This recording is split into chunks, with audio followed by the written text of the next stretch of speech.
Welcome back to another impactful episode of HTM on the Line. I'm your host, Bryant Hawkins Sr., and today we're going to have a truly enriching conversation with a remarkable leader in the healthcare technology management industry. My guest is none other than Andrea Bordenca, CEO of Desco Medical, leadership coach, public speaking advocate, and someone who's deeply passionate about inclusive workplaces and emotional intelligence. Not only has she helped expand Desco's footprint across the East Coast, but she's also inspiring leaders to lead with presence, compassion, and courage. We cover everything from how Desco serves over 200 surgery centers to how Andrea navigated hard lessons in leadership to why emotional intelligence and public speaking are game changers for HTM professionals. Trust me, you'll walk away with more than just insight.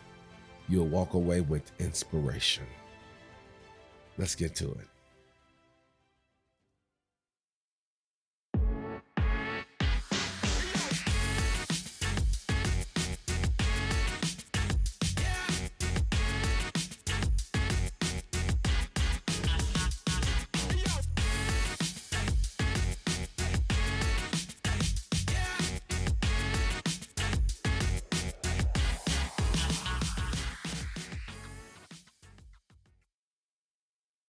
Welcome to another episode of HTM on the Line. Today I have a very special guest, Miss Andrea Bordenca. How are you doing today, Andrea? I'm doing really well. How are you? I'm doing just fine. Thank you for coming on. I'm Glad excited. to have you. You excited? Yeah. Now, before we get started, I know it's the generic question, but tell us a little bit about yourself for those who may not know Andrea Bordenca. Well, I'm a mother of three boys. The oldest is 23, the youngest is 15, and my middle son is 22. I reside in Western Massachusetts near the Connecticut line in Ludlow. And something to know about me is that on one of the leadership, there's so many leadership assessments out there. So on the Myers-Briggs, I'm an ENFP, if that means anything to anybody. And another assessment I took that I can't remember the name of, I got 100% collaborator. So I rate high on collaborative. So I'm a very collaborative, that my leadership style is very collaborative. So I do love to bring people in and include my boys and men, I should really say, in all of my endeavors, and my husband as well. So yeah, I like to integrate all the different parts of my worlds, and so they sort of overlap and synthesize into each other. Okay, great. Now, Yeah. the main reason why I have you on here is, of course, your relationship to the healthcare technology management industry. Yeah. And Desco. Now, what is your position with Desco? I am the CEO and second generation owner. My father founded Desco in 1970. So April 1st is our 55th, 2025, our 55th anniversary. And, the HTM industry has always been, I always refer to it as my older brother. I grew up with Desco. My mom was one of, my dad's first employees when he started out. And then she was a nurse practitioner. So she just helped him a little bit in the beginning. And then I brought her actually back on some years ago, and she retired. Now it's been 5 or 6 years. But Desco's been very much a family business. We had family members working there. We have employees who have family members that work there. So Desco, give us a little bit more of what Desco has to offer to the HTM industry. Yeah. I love that question. So when I came on board Desco, I've been working on and off with Desco since I was in middle school. And when I came on in an executive role back in 2000. So I was named the CEO in 2005. So it's my 20th year. And I've been in an executive role since 2000. One of the things I really loved about it, what my dad brought to Desco, was we started in laboratory and then over the years evolved into different markets that had like specialty markets. So in the 90s, he started servicing sterilizers in ORs. And then when I came on board in 2000, we started to expand our imaging. And in 2008, we really started specializing or adding to, I should say, surgery centers to our repertoire. So we service a whole bunch over, I would say, I think it's up to 200 surgery centers from Florida up to Maine. And so we take the in-house biomed clinical engineering, or HTM rather, gosh, that's so old school. We take the model of in-house HTM and we do a hybrid for the surgery centers. So we have, although we're not in-house at surgery centers, because we have so many different modalities that we serve, we have multiple field service techs and engineers that go to the different surgery centers. So we really offer a holistic approach. And with that ability to diversify, we service ice machines, which started off as an ask from a surgery center. And so now we do them at our hospitals, but we also do movie theaters, we do restaurants. So we service ice machines in different market segments. And we also started a relationship with a manufacturer called Acuity Brands. Acuity Brands manufacture lighting, like beautiful, like stadium lighting. They do lighting in, the street lighting, highway lighting. They do lights in, department stores. So we are their service arm across the country. So we've diversified in other modalities as well. So we do HDM primarily, and we've taken that staffing model into other sectors, which, like, to me, that's super collaborative because we're always in conversations with our customers and prospects to say, what do you need? How do we take our skills and transfer them to what it is that you need? And it's been a really fun, collaborative, strategic process that's involved so many people within Desco and also our customer partners. Oh man, that's amazing the way you took your brand and expanded it. Now, Yeah. with this large amount of people, because you say you work from Florida to Maine, so you probably have employees of all ages, races, and genders. Yes. Now, how do you, I guess, incorporate inclusivity into your leadership and coaching of that many people? So we have it.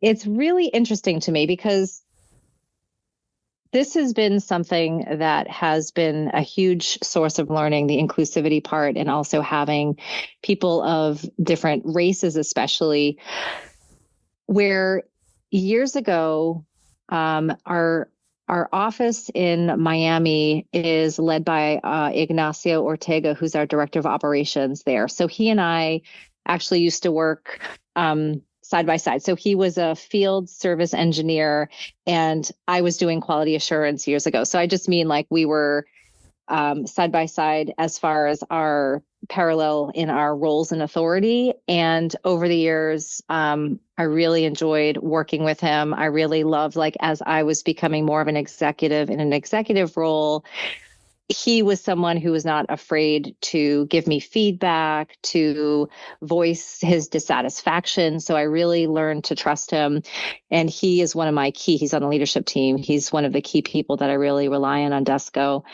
And years ago, it happened in, I'd say, 2010, we had a customer who is in the northern Florida area, north of Miami, who didn't want people who spoke with an accent. So she wanted English, fluent English technicians to service her site.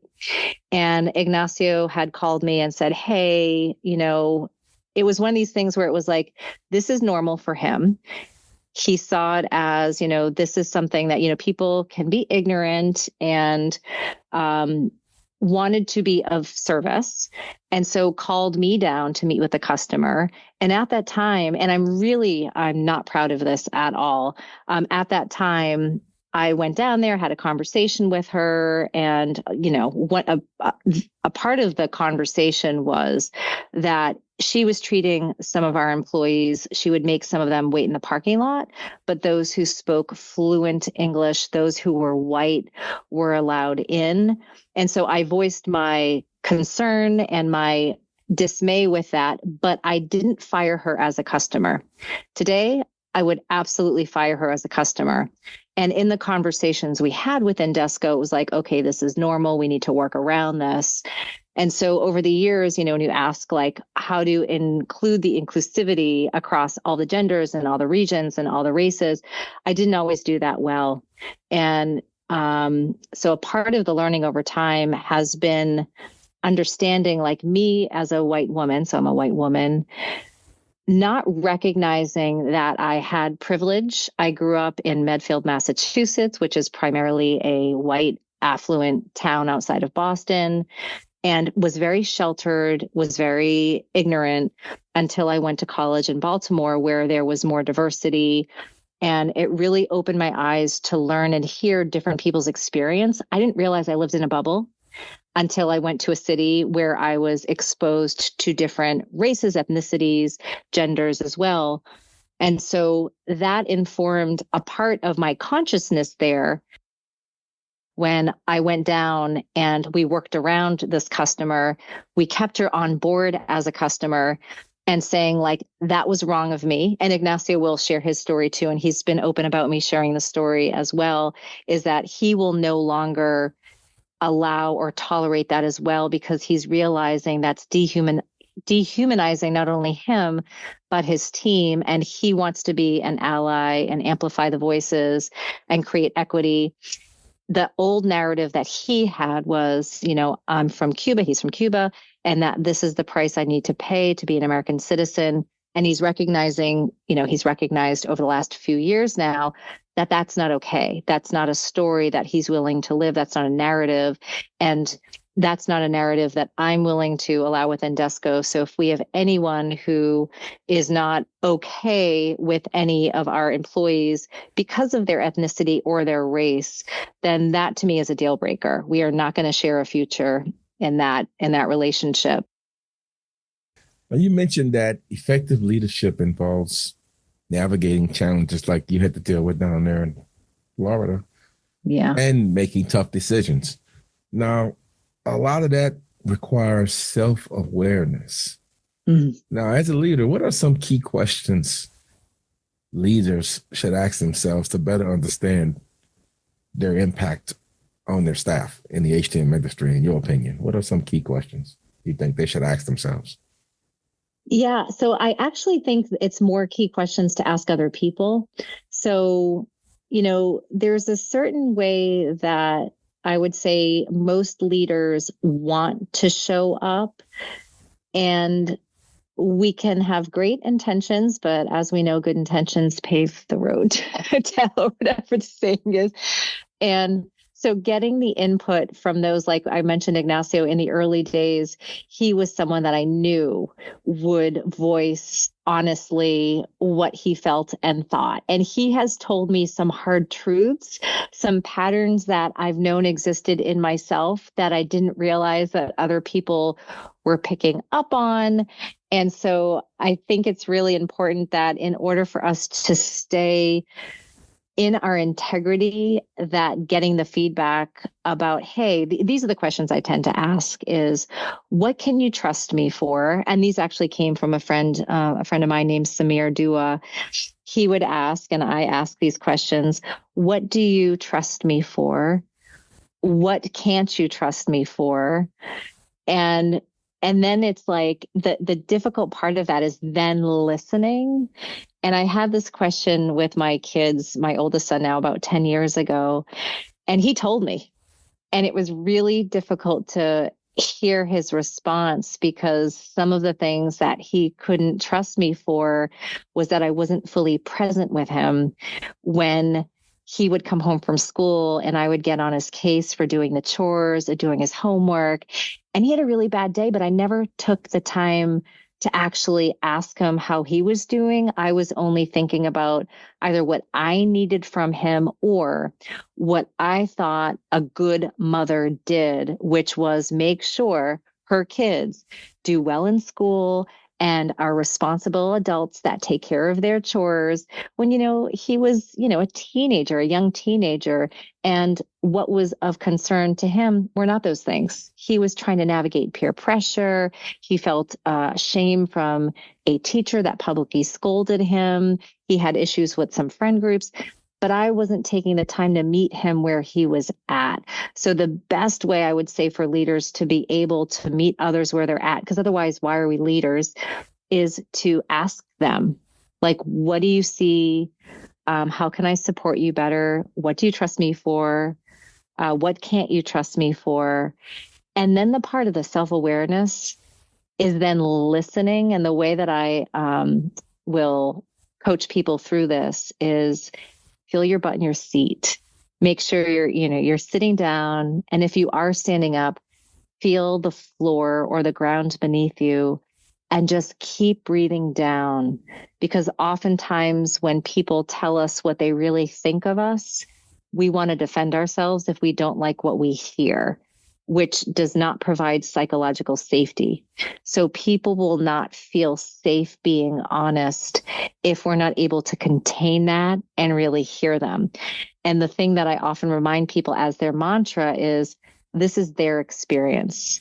So you can tell them they're wrong, or you can say what your intention is, but your behavior and how you're showing up based on their perception of you is real and true for them. So it's like, oh, this is your experience of me. Okay, thank you for letting me know. This is the experience I'd like you to have of me. So you can ask them, so when I am reactive or when I come to you angry or whatever, can you just signal to me, just say, hey, or just give me some kind of a sign to bring it to my attention? And I might not notice it at first because it's a habit, but I am committed to picking up on your signals and to entering into this relationship in a way where I'm building the experience that's aligned with what I'm trying to produce. So that's a really long answer for the self-awareness piece. Absolutely. Hey, I mean, that's just some of the things you just show that you really care about your people. Now, I did a little homework on you, and I read somewhere where you compare leadership development to sports coaching. Oh, yeah. You examine habits before developing new ones. Now, what are some common leadership habits that you think need to be unlearned? I would say reactivity. So oftentimes with what I see with leaders is the enormous amount of pressure that people have. And the same thing, actually, I mean, I'll say, when I say leaders, I'm meaning like everyone has the capacity to be a leader and influence culture, their organization, their life, and other people's life. So what I see so if someone is, an employee reporting up to somebody, they have the stress, say a field service engineer on site, the OR director is coming at them. They need certain information. They call the office, at work, and their office doesn't have the information. So what could happen is the field service engineer who's under this pressure could yell, at the service coordinator and just say, I need this, and just feeling the pressure. And so the part around like, how do we have these conversations and how do we ask, like, how do we check our mood? So our mood influences everything that we do. And when you ask a performance, an Olympic athlete, like what they focused on before they won the gold medal, many of them will say, I was just trying to stay relaxed. So the more relaxed we are, the less energy we're exerting and the more present we can be. And it doesn't close people off. So being aware of, okay, what is really going on with me? We have choice about the emotions that we're in every minute, and people don't realize that.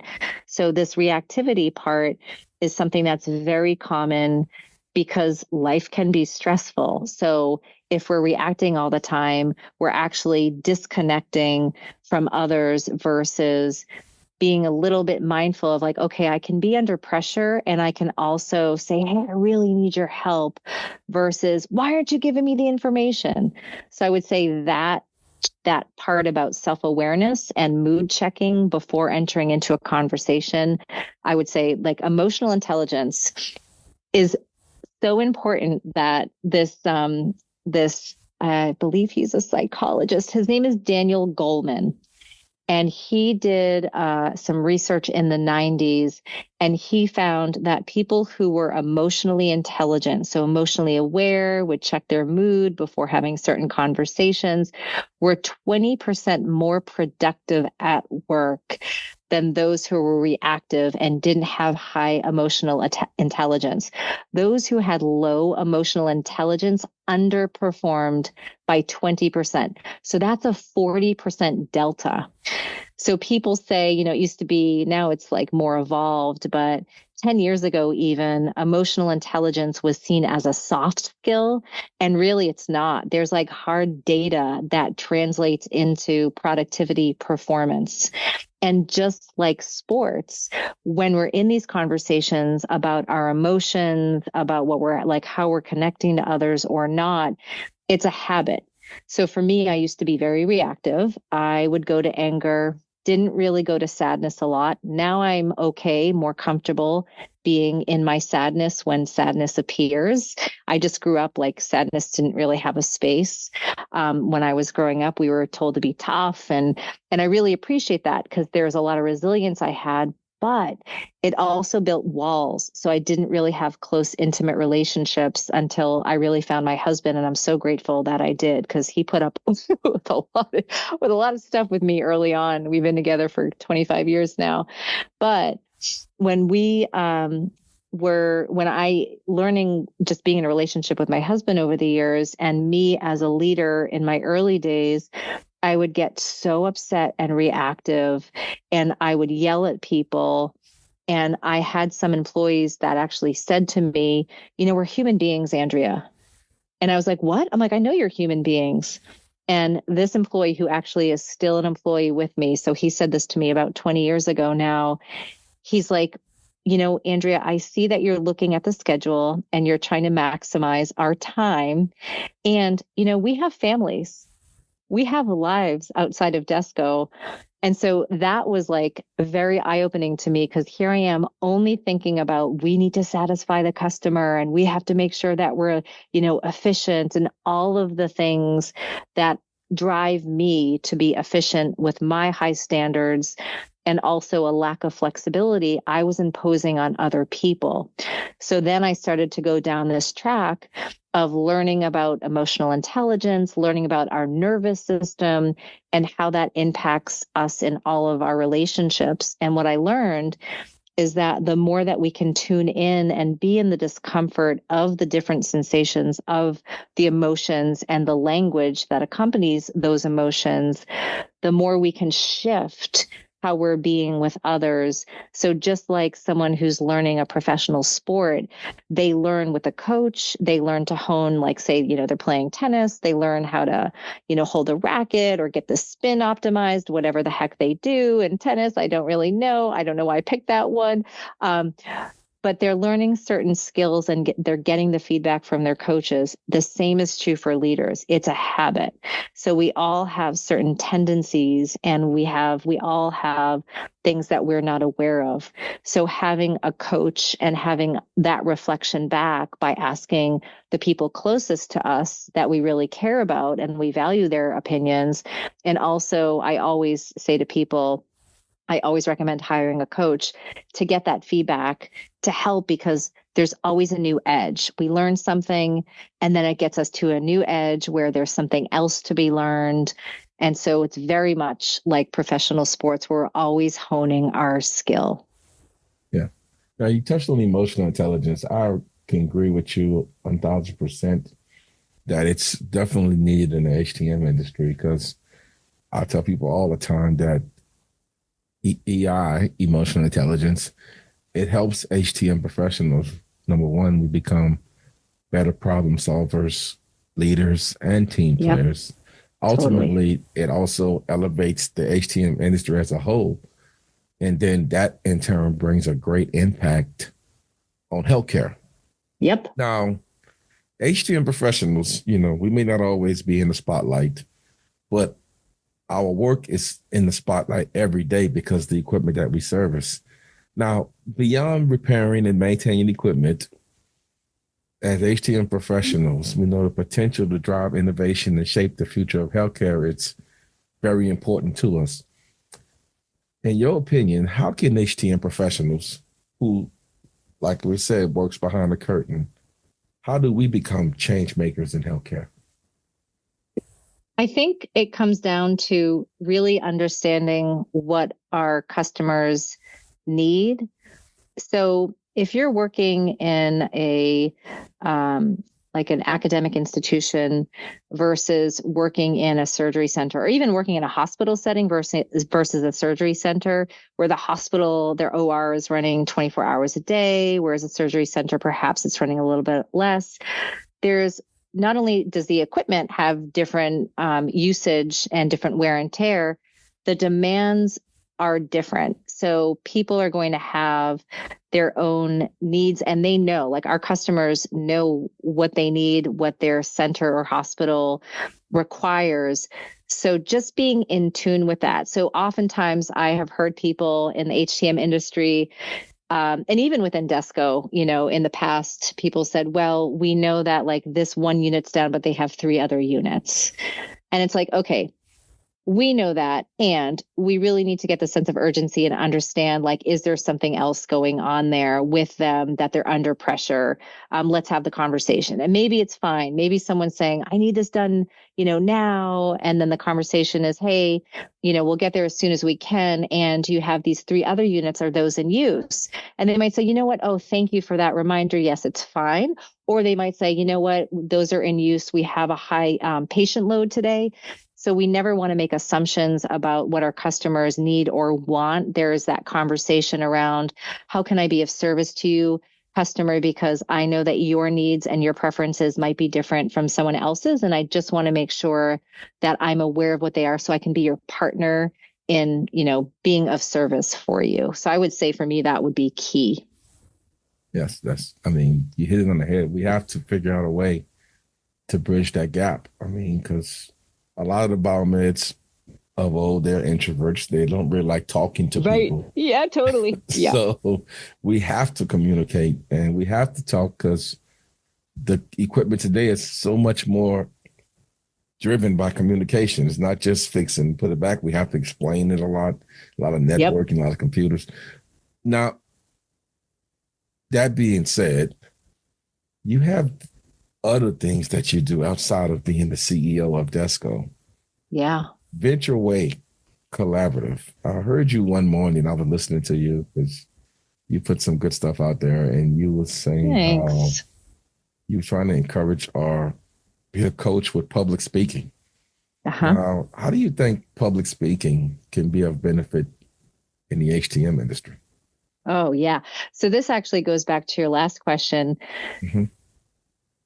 Being able to speak confidently where there's this, no matter what the other person says, right? So if something like you had mentioned, if there are people who are introverts and perhaps don't want to have a conversation with a customer, the ability to practice doing that builds so much trust. So when I came on board as an executive at Desco, I had asked our customers, and like some customers we lost, and some that we had for a long time, like, hey, I'm new in this position. I've been a part of Desco for many years now, and I really want to understand you a little bit more. So can you tell me what worked well, what didn't work well, and why did you choose Desco, or why did you leave Desco for those that left?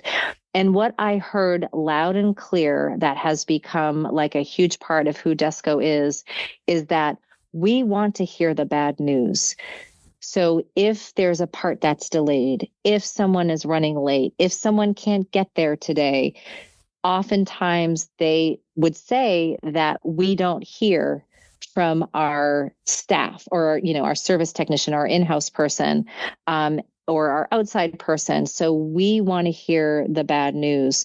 So I started working with the team at Desco because it was a theme that many of our customers said. And I said, okay, we're not going to be like that. What we're going to do is we're going to proactively tell people not only the by when we're going to get to a site.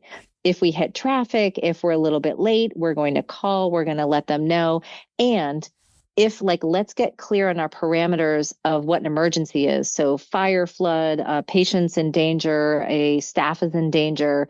And we will say to our, customer, if we had a scheduled call and had to be diverted, we will say to our customer that we couldn't go to because there was an emergency down the road, hey, I am so sorry. I can't get there today. There is this happening down the road. And we would treat you with that same urgency if this happened to you. So for me, this skill about public speaking and being able to speak with confidence is all about connecting to the audience. So I love to coach people on their public speaking skills, not only for the sake of that one event that they might be doing to publicly speak. It actually has a lot of other effects as well, which are the practice around speaking more confidently, because I give people coaching practices. So one of the coaching practices I give to people, so please, people, whoever's listening to this, take this or leave it. But if you're someone who gets a little bit nervous or shy around connecting with people you don't know, or a small or large group, is whenever you go to the grocery store or to buy, new clothes, have a conversation with the cashier. Have a conversation, like say hi and make eye contact to somebody in the store, whether they work there or not. Have make eye contact when you're walking down the street, wave to somebody, and you're going to see a variety of responses. You're going to see that there are some people that roll their eyes at you. You're going to see some people that are skeptical of you. You're going to see some people that are willing to talk and connect, and you're going to make their day. But what that practice does is it allows us to see that other people's reactions to us is their filter of the world, or maybe their filter of that day. They're having a bad day. They don't feel connected. So it gets us more confident in realizing that, oh, not everyone's going to shun me or shut me down, that I can actually make connection with people, and how they respond is totally up to them and is not necessarily just a reflection of me. So that right there, that helps us to build more confidence in the skin that we're in. So when we're in front of a group or a team, or even a large stadium of people, that we're recognizing that the people in that room, there are going to be some people that are advocating for us to succeed, and there are going to be some people that maybe are waiting for us to fumble, and that the ability for us to connect with just one person in that room to make impact is enough to ripple out and amplify. So there's a variety of practices that we can do to build up our repertoire for connecting with others when we're on the field at HTM, when we're in our hospital sites, when we're talking to our customers, when we're talking to the CEO of a hospital, whoever it may be, where it doesn't feel so fear-inducing anymore. Yeah, no, I guess I must be using those practices because my wife always Yeah. teases me and tells me I've never met a stranger, so I guess I communicate well. Yeah, um, I, absolutely. Now, mastering public speaking, how can that help an HTM professional advocate for their work, or maybe to show how much of an impact we do have on the healthcare industry? How can public speaking help with that? Yeah, that's a great question. So I used to be very socially anxious, and it was very difficult for me to speak in front of people. So one of the things that I would do was go to places where it was low stakes. Like I might go to a local, like town. I went to a town hall meeting once. I would ask questions at the gym in front of other members. And the reason why I would do this is because when I would ask people questions or speak in front of others, my heart would start to pound really fast. My eyes would begin to tear up. And oftentimes when I was in that practice, I wouldn't hear the answer because my nervous system was so overwhelmed with like wanting to get out of there because I felt unsafe. Not that I was unsafe, but my body was like, flee. It was the whole like flight response showing up. And I mention this because if we are feeling those nervous system physiological responses when we're talking to people at the job site, that we might get nervous anticipating whatever, like they might be upset. So if they're upset, we might want to avoid that. So avoiding a conversation is a habit, is a practice that many people are very skilled at. So being able to enter into those conversations, we've got a lot of pressure on us in the HTM industry. So we don't always have good news. We do.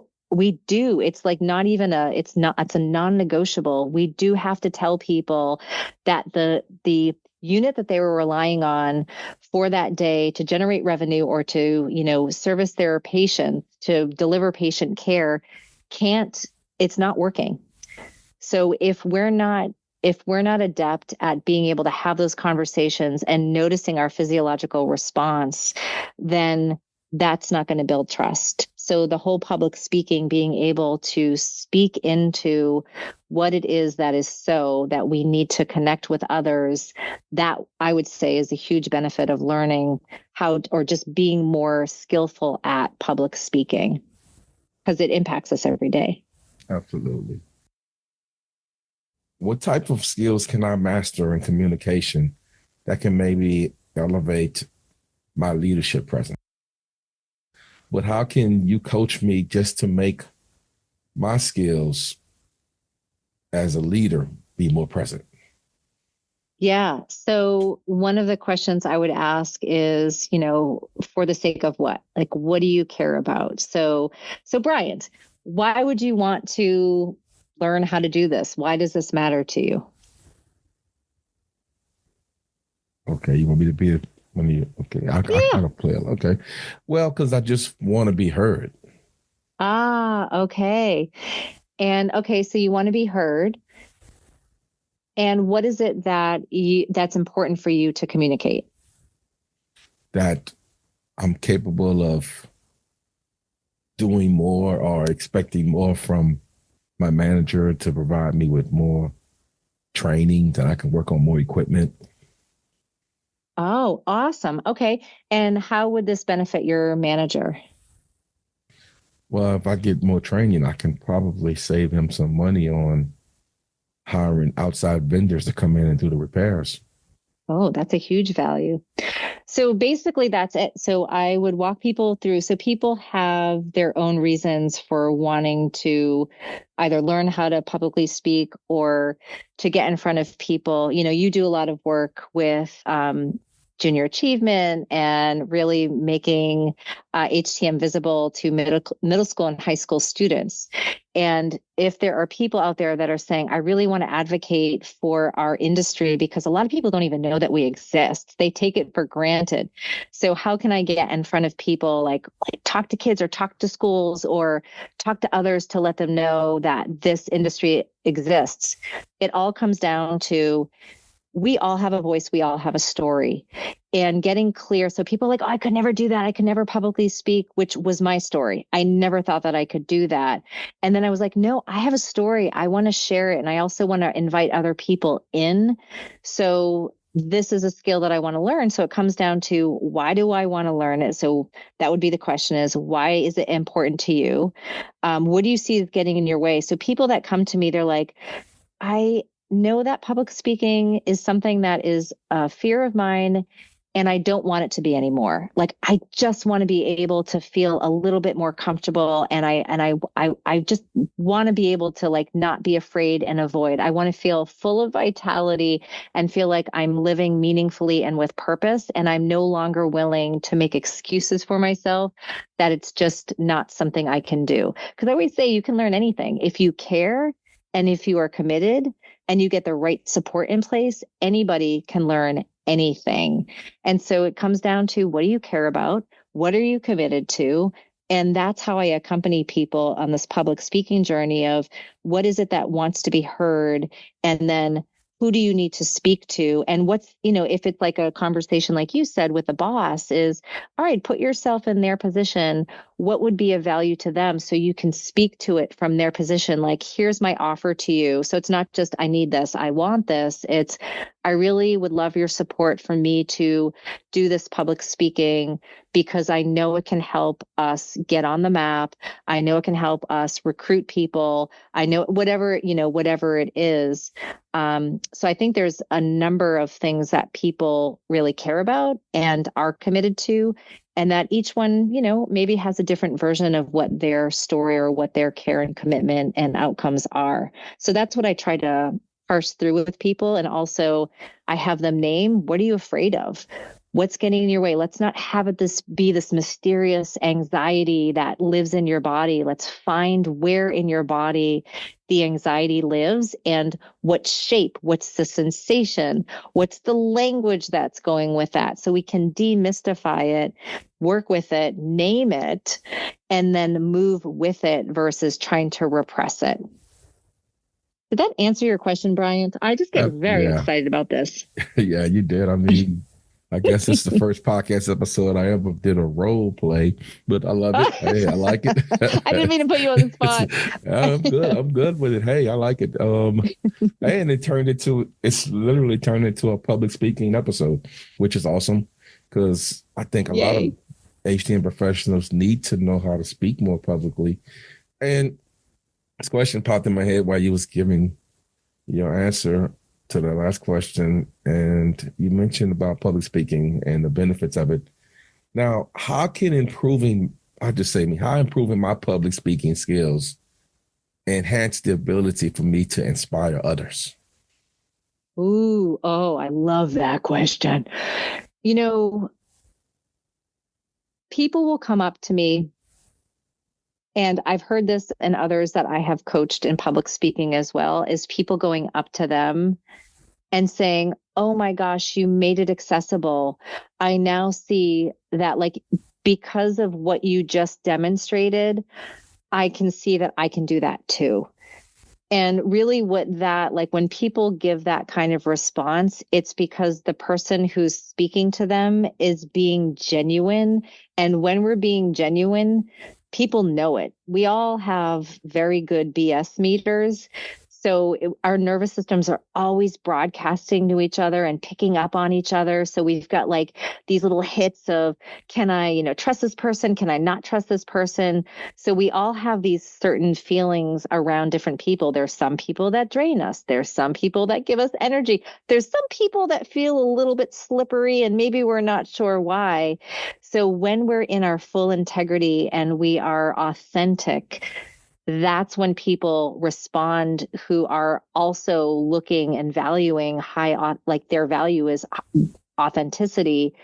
That gives people permission and the accessibility to pursue it as well. So for me, that, like, when people come up to me after, like, I want to do what you just did, I'm like, that's awesome. Because that's basically why I do it. Because I saw some people do it. I'm like, I really love what they're saying and I love who they are. And I want to be seen in that way. And really what it was authenticity and accessibility, which are for me, those are very two important values. Yeah. Okay, Andrea, I mean, we probably can go on, but what's Yeah. next for you? Are there any new projects or initiatives that you're excited about? Seems like you're excited about waking up every day. So, what Yeah. are some So new projects you got going on? yeah. So we're starting to we do internal training for our sterilizers up in the Northeast in our Hadley office, Massachusetts, and then we do in Doral, Florida, we have C-arms there and scope washers. And we are going to start offering external training on those modalities. So I'm really exciting about doing, offering external training. So I'd say that's in the Desco HTM world, that's what I'm really excited about, capitalizing on people's collective wisdom within Desco. Now, when you say external training, you mean you're going to train people outside of Desco?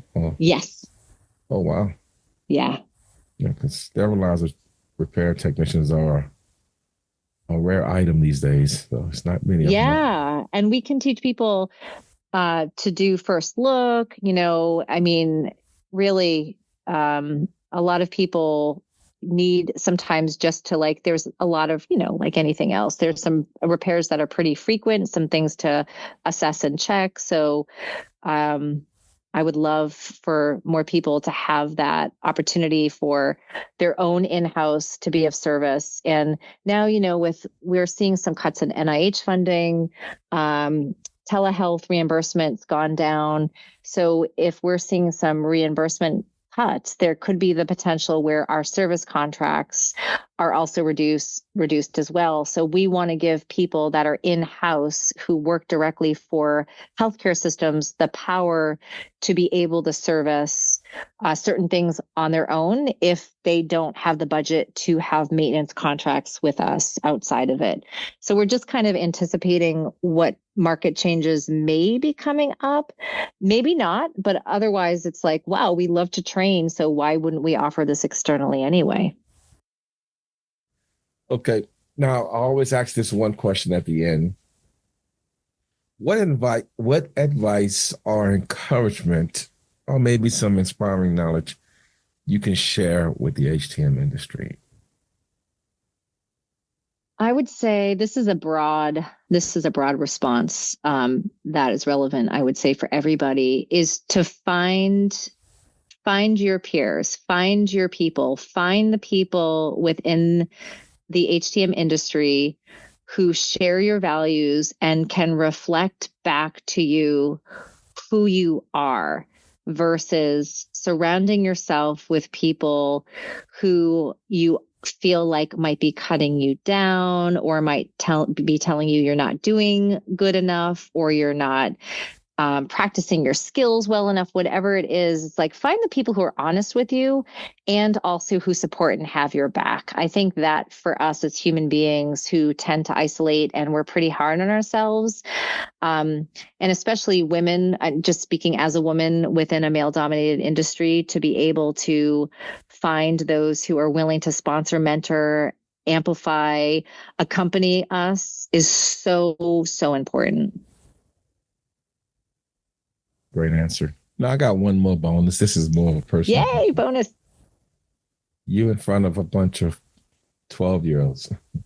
What would you tell them about the HTM industry? I would tell them that it is a very challenging and rewarding career industry to be in. That, one of my favorite things about it is that it changes every day.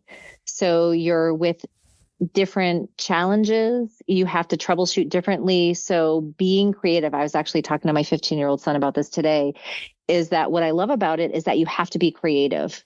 You need to be able to not only be aware of how you're showing up in your mood. If you're in crisis or if you're upset or you're frustrated, you're not going to figure anything out because your amygdala is going to be hijacked and your nervous system is going to be overwhelmed. So being able to look at the problem, to understand what are the steps and to reach out when you know you need to reach out versus trying to bang your head against the wall and figure it out. It's the most supportive industry that I have experienced. It is the most collaborative and the most creative and the most challenging and rewarding. And it's accessible. The other thing I would say too is that a lot of places are willing to give you on the job training. And I know a lot of organizations that also pay for the CBET certification. And so there's a lot of opportunities for growth and competency development. Wait, What would you say, Bryant? I know you was talking to 12-year-olds, but you could, people in the industry right now can use that advice. It's true. What would you say? I'm curious. What would I say to 12-year-olds?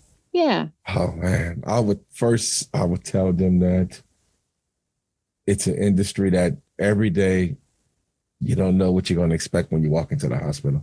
Yeah. Every day is different. And that's the good part, I guess, and the bad part. But every day you go to work, it's not mundane. It's not boring. Every day is going to be an exciting day. Totally. And you get to do something that's life-saving. Yes. You get to see people, like I work at a children's hospital. So I see the benefit of our work when I see these kids walking around with a piece with an IV pump that helps them walk around. Or when you go in the ICU and you see these babies advancing. Just to share this one quick story with you. Yeah. This past weekend, we had our, there's a fundraiser they have every year. It's the 43rd anniversary for the Sugar Plum. It's a fundraising ball they give every year, gala rather. And they had I think he was 11 or 12-year-old kid, and he was singing Eye of the Tiger. And he came into the hospital at 1 pound. And I can't remember how many months he was there, but he was there a few months. And just to see him at 12 years old on stage singing in front of the people that probably took care of him was amazing. So, oh my gosh, that is amazing. Yeah. So Biomed had a part in that also, because he was in the ICU, he was on medical equipment, just like the nurses and doctors. So that's what I tell the kids. What you do is just as important as the doctors and nurses, because without the medical equipment, they can't take care of the patients. And that usually catches their attention somewhat. Oh, that's beautiful. That is so beautiful. I like your story and your answer is way more compelling. I love it. Andrea, I appreciate you coming on. You're welcome to come back anytime. Oh, thanks. And it was an enjoyable conversation. It was different, and I like different, and anytime you want to come back, you're always welcome. Oh, thank you. I appreciate you so much. Thank you. What a powerful episode. A huge thank you to Andrea Bordenca for sharing her journey from growing up in the Desco family business to becoming a thoughtful, intentional leader who's helping transform not only her team, but the HTM industry as a whole. Her vulnerability, wisdom, and commitment to continuous growth are exactly what this industry needs more of.